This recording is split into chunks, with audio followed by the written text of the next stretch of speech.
Narito na naman tayo para sa isang napaka-sweet, nakakapanabik at sobrang trending na love story nila Kalingap Jomar at Carla. Ay aking makilala. Para sa pagpapatuloy ng ating love story ay medyo kapanapanamik nga itong ating video ngayon dahil nag-trending na naman sila, dahil nagkaroon na naman sila ng napaka-sweet moments nung nakasakay sila sa boat. Dahil paano pa naman, puro sandal, hawakan ng kamay at titigan ang kanilang ginawa sa pagsakay nila sa boat, at marami talaga silang mga napag-usapan na hindi pa nila napag-uusapan dati. Kaya naman panoorin na natin kung ano ba talaga ang nangyari sa kanilang date sa Thailand na nakasakay sila sa boat. Talagang marami ang mga mangyayaring kilig moments dito, kaya lahat ay inyong abangan.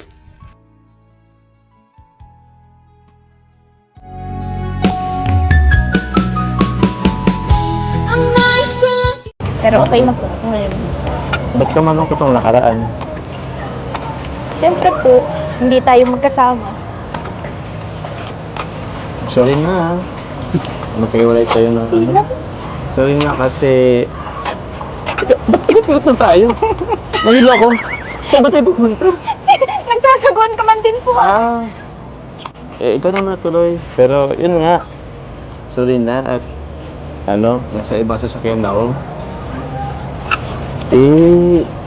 Yung kasi sasakyan na yun is sponsor din ng Jomcar.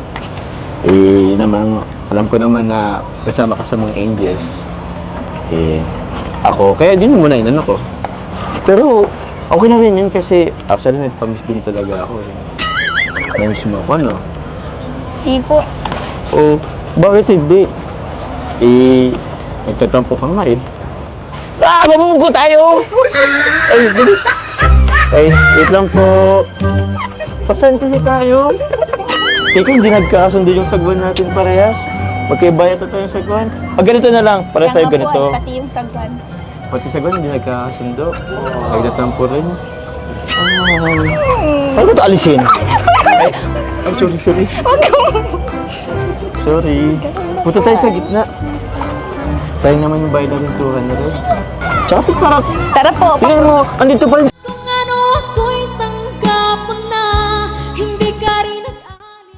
Bumabawi talaga ang dalawang ito ngayon dahil noong nakaraan ay mahinid na naman sila na pagkasunduan dahil hindi sila nagkasabay noong bumiyahe sila dahil later na dumating si Kalingap Jomar, kaya naman nagtampo si Ate Carla dahil doon.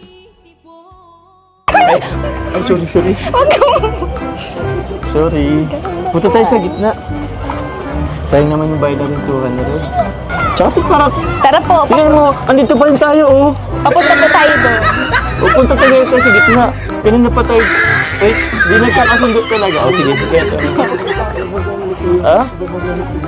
Ay! Ay, mapapagalit tayo!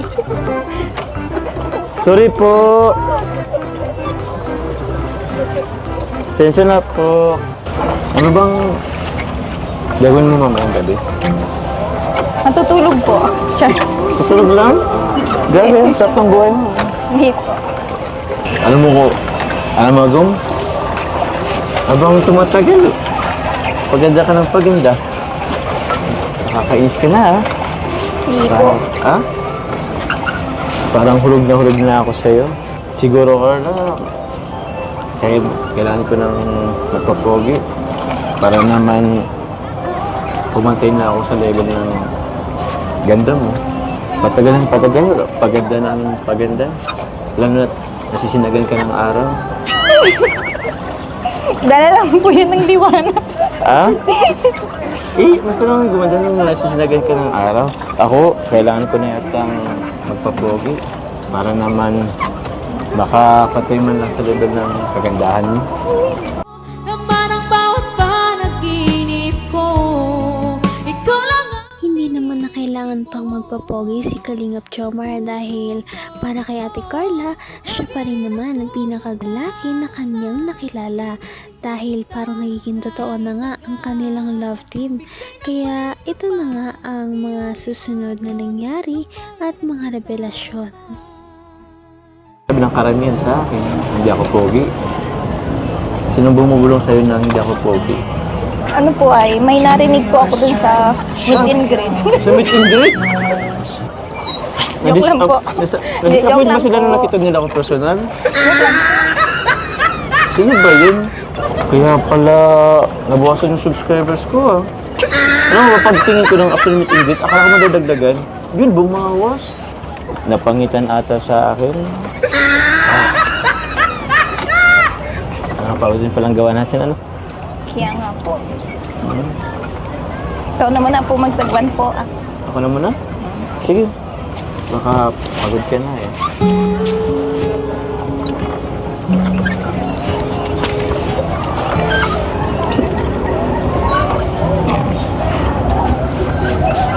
Hindi, kaya... Paano ako makasagwan yan? Komportable ka ba dyan? Sige po, itigil mo na muna po yan pagsagwan po. Itigil ko na pagsagwan? Okay. Diyan ka nag-i-enjoy.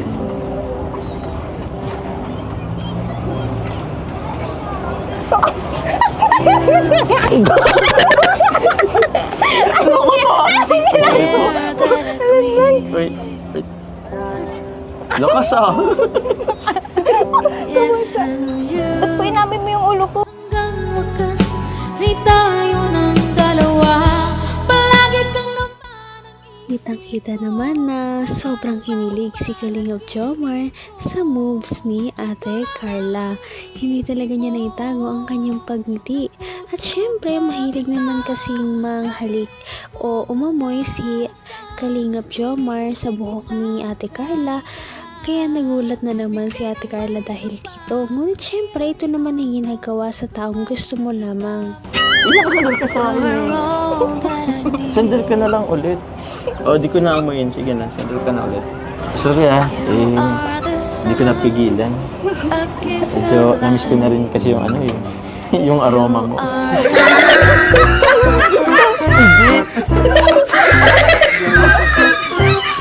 Joke lang. Siyempre, alam ko naman yung amoy mo. Mabango pa rin.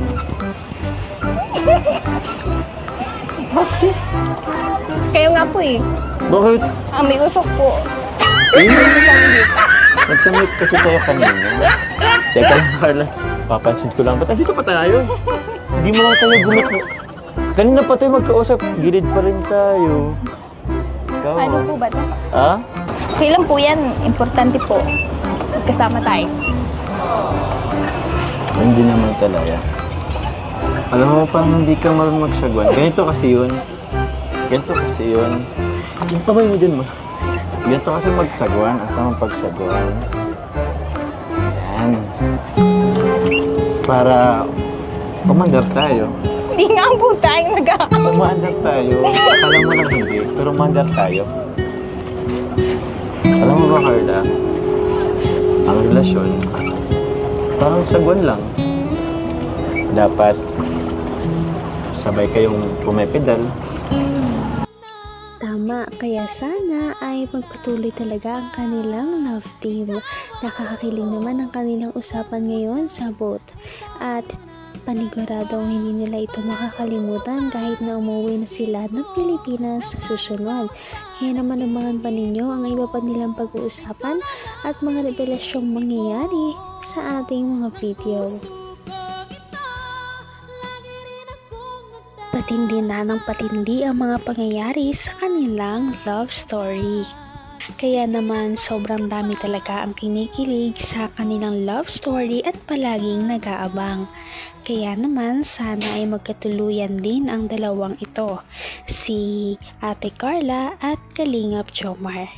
Sana din ay patuloy natin silang subaybayan at suportahan para magpatuloy pa ang kanilang love team.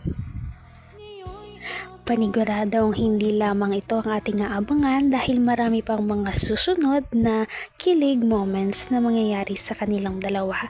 Yun lamang at maraming salamat sa pananood. Bye!